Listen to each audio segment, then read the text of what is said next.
Plane crash દુર્ઘટનામાં અનેક પરિવારો વિખેરાયા છે ત્યારે મહીસાગર જિલ્લાના એક મુસાફર નસીબદાર નીકળ્યા। વીરપુર તાલુકાના કોઈડેમ ગામના ઉમંગ પટેલ લંડનથી ગુજરાત આવ્યા હતા।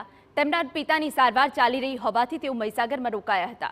તેમણે લંડન પરત ફરવા માટે 12 જૂનની ફ્લાઇટ બુક કરી હતી, પરંતુ 9 તારીખે તેમને તાવ આવી જતા પતિએ 12 તારીખે લંડન જવા માટે ના પાડી। આમ પત્નીના કહેવાથી ડોક્ટર ઉમંગ પટેલે 12 જૂનની ફ્લાઇટની ટિકિટ રદ કરી અને 12 જૂનની જ્યારે પ્લેન ક્રેશના સમાચાર મળ્યા અને આ અંગે ઉમંગ પટેલે કહ્યું કે ભગવાનની કૃપાથી અમે બચી ગયા। તો હિંમતનગરની અંદર જતા મને સાંજે બહુ જ તાવ આવ્યો તો મારા વાઈફે કીધું કે આજે રોકાઈ જાવ, તબિયત સારી નથી, અને એ સમયે રોકાઈ ગયા। અને બીજા દિવસે મેં 12 તારીખની ફ્લાઇટને કેન્સલ કરાવી અને 15 તારીખની ફ્લાઇટ કરાવી।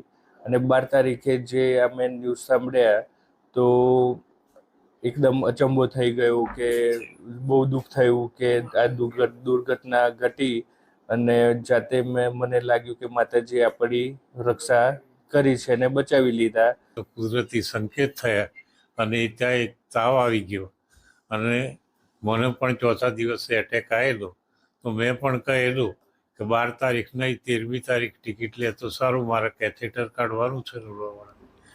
તેને આ બાબતે જે બચાવ થયો પરમ કૃપાળુ ભગવાને જે દયા કરી એ ખૂબ સારી કહેવાય।